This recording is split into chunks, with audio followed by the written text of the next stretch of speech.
how that applies. I understand some aspects of it. There are parts of it I don't.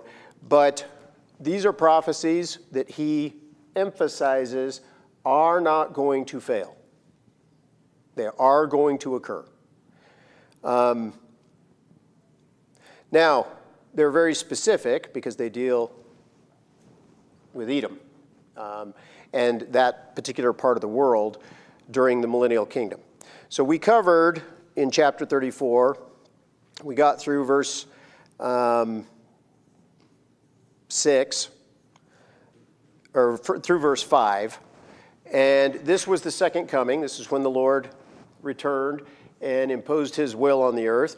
And then he speaks, starting in verse 5, he begins to speak towards Idumea. You see it there. For my sword shall be bathed in heaven. Behold, it shall come down upon Idumea and upon the people of my curse to judgment. Idumea is Edom. Okay, those are the same place. It's just another pronunciation or spelling of it. So Edom, how many of you know where Edom came from and where it's located on a map? Okay, where's it located? Southeast of Israel. Yes, southeast of Israel. It's one. There are several that sort of wrapped around the south and southeast part of Israel. It's in there.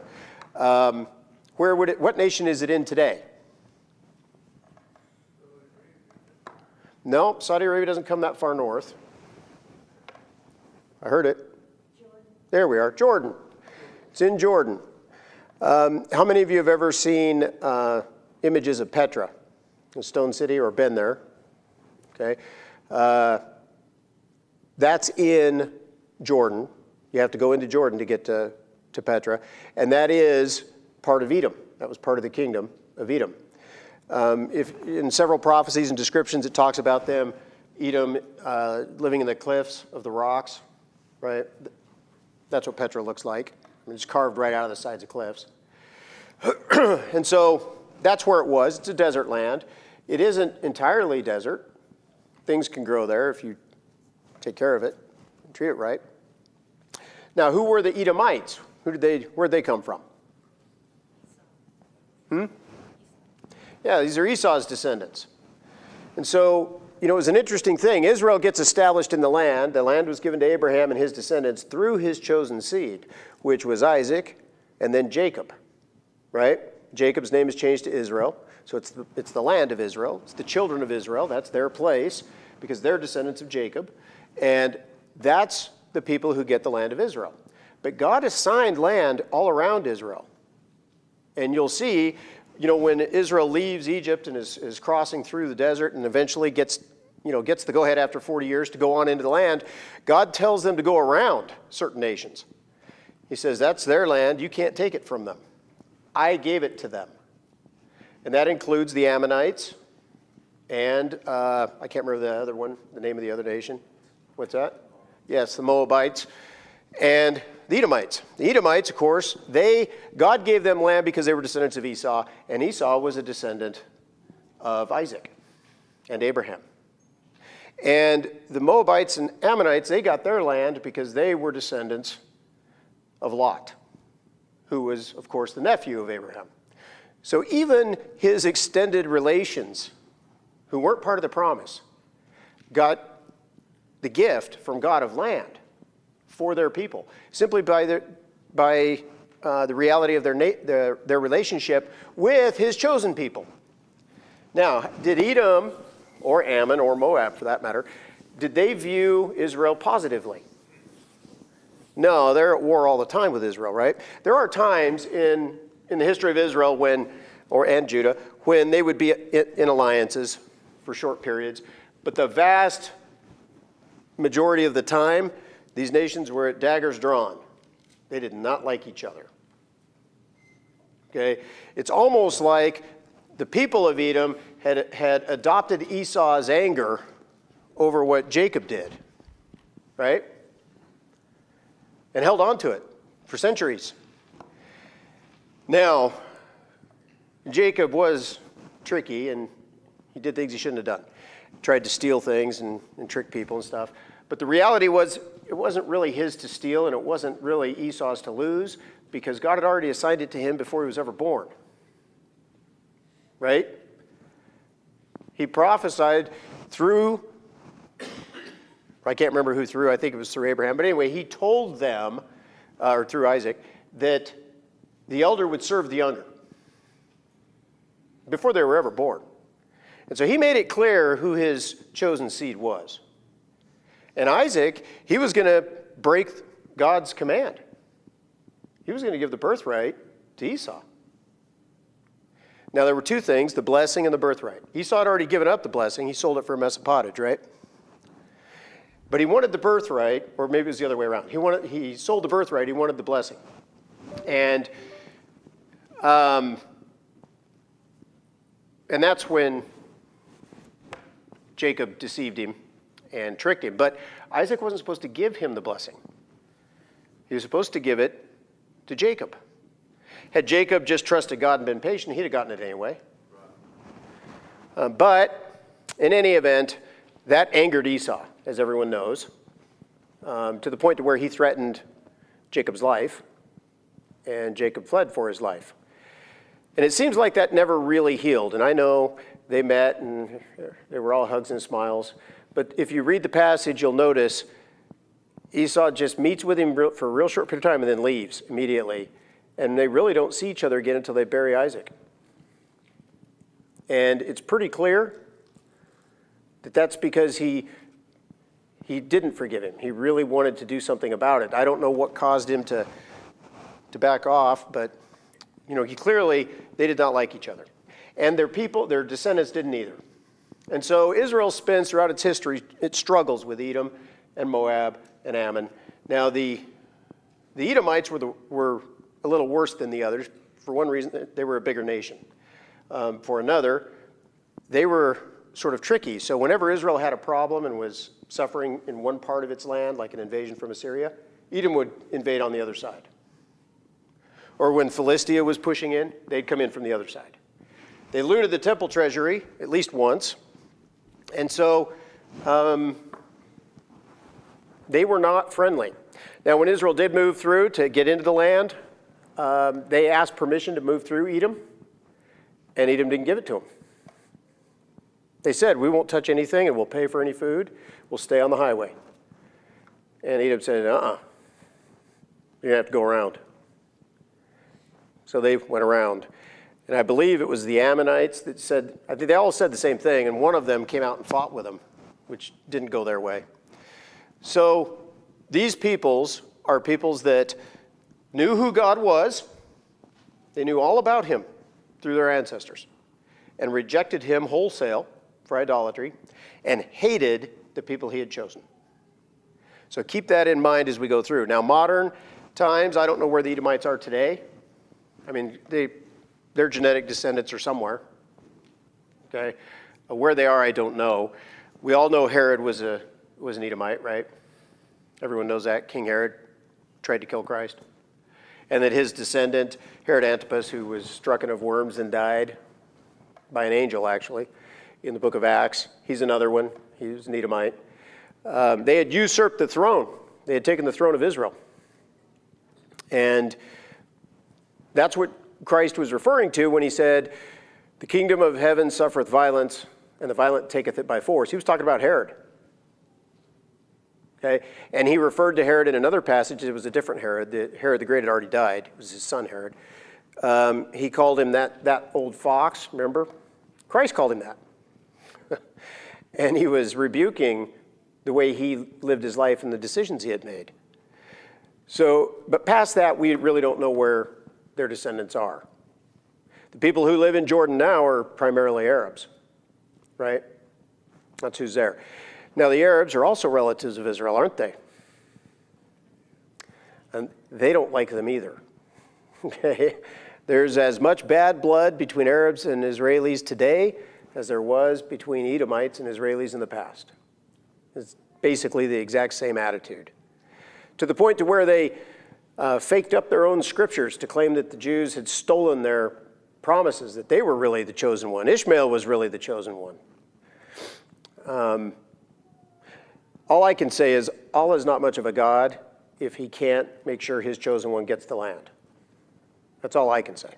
Of course, you can't do math either. Math is hard. So, we're looking specifically at Edom. And in verse 5, he says, his sword will come down upon Edomia and upon the people of my curse to judgment. One of the battles of Armageddon is fought down there. It's in another passage, it's described. If you turn to Obadiah, and that's one of the minor prophets, of course. And it's 1:18. It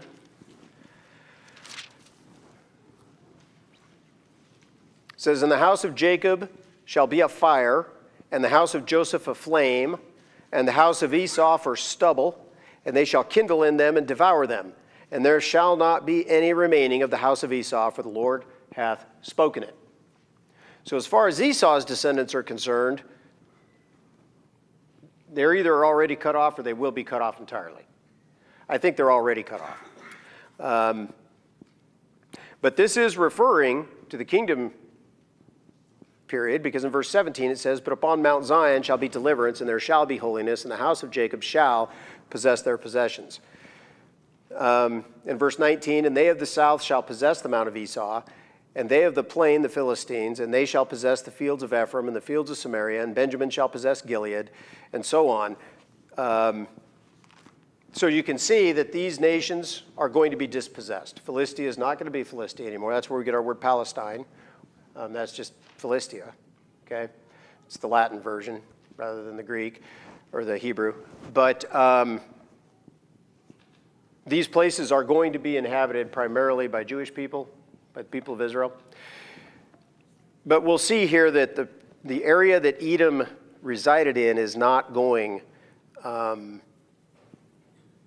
to be a good place to live. Verse 6, he says, the sword, back in Isaiah, "The sword of the Lord is filled with blood. It is made fat with fatness, and with the blood of lambs and goats, with the fat of the kidneys of rams. For the Lord hath a sacrifice in Bozrah, and a great slaughter in the land of Idumea."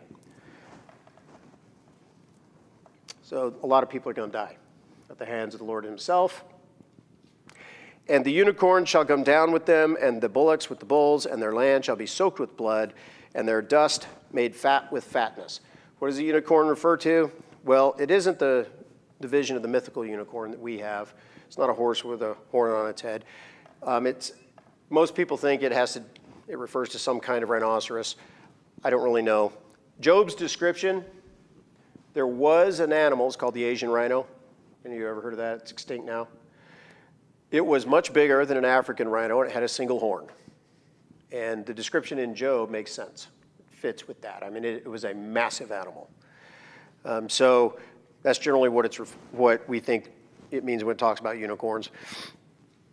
Verse 8, "For it is the day of the Lord's vengeance, and the year of recompenses for the controversy of Zion." So people who put themselves in opposition to Israel, there is a day of vengeance coming. God is going to take vengeance on those who oppose what he has who oppose Israel by trying to prevent it from having and enjoying the things he has given it. Right? This day of vengeance, of course, will fall on the people who are alive at the time. But don't think the others are escaping. They'll get theirs. Okay, at the great white throne, you think they're not going to have to account for it? Do you think Esau's not going to wish he'd made a lot of different decisions? So, we notice first, it's the day of the Lord's vengeance. Now that is referred to throughout the Bible as the day of the Lord. It's when he takes vengeance on the rebels. But the second half of the verse is the part that I think is very interesting. The year of recompenses for the controversy of Zion. If you want to put yourself in the place of facing off with God, go ahead and try to keep Israel from having what he has promised them. They are going to get what he promised. And anyone who tries to prevent that from happening will be recompensed. And it says for the controversies of Zion. What's Zion? Well, we've talked about this before. Zion is the highest part of Jerusalem. It's where David's palace was. The temple is right there, right next to it. So what is the controversy of Zion? Well, it's who gets to control that piece of ground, right?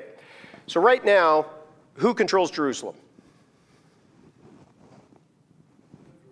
Israel. Yeah, Israel's got control of Jerusalem. But who controls the Temple Mount? Muslims. And why? Why do they control the Temple Mount? Does anyone know? What's that? Yeah, the Dome of the Rock and the Al-Aqsa Mosque, those two buildings are up there. But why? Why were they not torn down in 1967 when the Israelis took them? Does anyone know? When they seized Jerusalem from Jordan. You know, it was the West Bank back then. And they fought the 67 war, and the Israelis took the West Bank from Jordan. Anyone remember why they didn't just bulldoze those things immediately? Well, how many of you have heard of Moshe Dayan? Anyone? He was the Israeli, I guess they called him defense minister. He was the man in charge of the Israeli military at the time. When that happened, and he was a great warrior. Okay, I mean, he fought from the 48, even before 48, from the 48 wars on. He came up through the ranks. He had fought in battle after battle after battle. One time he was asked how Israel was so successful in their wars, and he said, "We had the luck of the draw of enemies. You know, they're bad at this." And so they win more often than they lose. In his mind, he was saying, because the Arabs are just bad at this, which candidly is true. But that has to do with God's judgments as well. Okay. In any event, when they seized that Temple Mount, he made a decision on the spot not to tear down those buildings and to put them after 3 days back in the hands of Muslim imams, so as not to outrage the world. So that's why that happened. Now the government, under Golda Meir, had a very different view of this, but it was too late. Once he had announced that publicly, which he did, what were they going to do? Now Golda, she was pretty tough. You know, she could have said, okay, we're just going to tear those things down anyway. But now you've made it a publicly known point of contention. If they just seized the place, torn it down, it would have been over. Muslims would have howled, sure. But what could they do about it? Right? That 67 war, everyone knows that war, right? The 6-Day War. That was a beating. No one was going to stop them from doing anything. But instead, Moshe Dayan held them off. Now, obviously, this is part of God's program, right? He doesn't want them to build a temple there yet. He has his own timing on this. But as a result, they hold a good chunk of Zion, the most important chunk, where the temple belongs. That's the controversy, in my opinion, that's the controversy of Zion. Okay, since Israel was thrown out of Jerusalem in AD 70, they have not had a temple. Now, if you read the law of Moses, how are they dealing with their sin? According to them. Which is what Daniel did, and God accepted it, right? Ezekiel couldn't do sacrifices. He was a prophet stuck in Shushan, right? Daniel couldn't do sacrifices. He was stuck in Babylon. You know, they couldn't do the things that God had told them to do, and rather they just prayed. The Bible tells us God accepted that. In fact, Daniel is listed as one of the 3 that he would listen to more than any other, right? So, in the modern world, they do what are called mitzvahs. And that includes prayer. They call prayer a mitzvah. That means a good deed. But if they give some money to a guy on the sidewalk, they consider that a mitzvah. That's like taking an animal to sacrifice for your sins, in their view of how it's done today. But as soon as there's a temple again, what are they going to be doing? Oh, yes, they're going to be sacrificing because they can, and they'll do it immediately. I'm just telling you, that's how people are. People are religious. They will immediately get back into that. And I think part of the reason Israel turns to the Lord at the midpoint of the tribulation is that's going to trigger or inspire people to read their Bibles again in Israel. They're going to be doing sacrifices again. They're going to pay attention to that law. They're going to get back into it. They don't even read it today, but then they will, and they'll begin to see things and understand things. And when the beast says, I'm your Savior, worship me, and he stands in the Holy of Holies, yeah, that's not happening. We are not doing that. And you'll see Israel turn.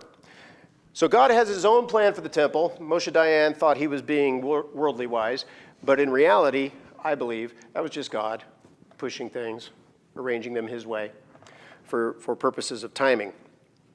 So the controversy of Zion has to do, I think, with control of really the sacrificial point of Jerusalem. And right now that's in the hand of Muslims, Arab Muslims, the same people who are in Jordan now and inhabit Edom at this time. And like Israel, just about as much as the Edomites did. In verse 9, he says, "And the streams thereof shall be turned into pitch, and the dust thereof into brimstone, and the land thereof shall become burning pitch. It shall not be quenched night nor day. The smoke thereof shall go up forever. From generation to generation it shall lie waste. None shall pass through it forever and ever." So that's it for Edom. He's going to turn it into a wasteland, and he is not going to fix it. It's going to stay that way. Now, why would the Lord do that? Well, I don't know. He doesn't, but I think it's a warning to everyone else, right? We know in the millennial kingdom, the Lord's going to be on the throne, right? And we know that between angels and risen saints, both Old Testament and New Testament ones, he has all the firepower he needs to manage everything easily.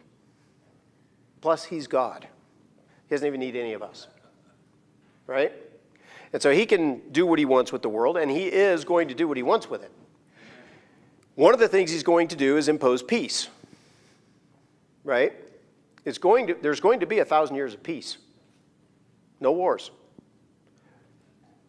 I saw a study recently that said in the last 4,000 years, they can only account for 13 days where there wasn't a war being fought somewhere. I mean, men kill each other all the time. It's what they do. And so we have this 1,000-year period where none of that is going to occur. Well, why won't it occur? Well, because that rod of iron is going to make sure it doesn't occur. Do you think the people in the millennial kingdom, the lost, because they still have their old nature. Those that enter in saved, they'll still have their old nature, and when they start having children, they'll have to get saved like anyone else. And it's clear from how this all ends that most do not. But they still comply. Why do they comply? Well, because they must. They have no choice. Okay, it tells us in Revelation that Lucifer is released and he deceives the nations. And they go into war, they rebel against the Lord in Jerusalem. But before that happens, for that 1,000-year period, there's no war. Do you think it's because the people don't want to fight wars? No. Do you think they all of a sudden got peaceful? All of a sudden human nature changed? The sin nature is still there, and most of those people are lost because they have to have faith just like we do. Okay, and most of them just aren't going to, and they'll see little reason for it because life is going to be very different. It's not going to be nearly as difficult as it is now. Many people get brought to the Lord because of trouble in their life. There's not going to be a lot of trouble. Crime's over. Go ahead and try to commit a crime. See what happens. Okay, all the things that we struggle to deal with, the Lord's not going to have any problem dealing with them. No one's going to be telling lies under oath. Let's just start right there. At least not without being exposed immediately. So quickly that no one else will do it. Okay? We always have to wait for the person to commit a crime. Right? That's how the law works. We don't punish people for their thoughts, because we're not supposed to. The tyrants of the left want to, okay? But that's not the way it works. We punish people for committing a crime. So we have to sit around and wait. We can know they're going to. We can know the plan. And you just have to wait until they've committed enough acts that you can actually charge them with something. Conspiracy will get you there on some of these things. You can intervene in time. But because of that, we have to wait for the bank robber to try to rob the bank, to be in there with a gun and hostages. We have to wait for the kidnapper to grab the child off the side of the road and then try to find him. The Lord doesn't have to wait. He'll know ahead of time. None of these things are going to be happening.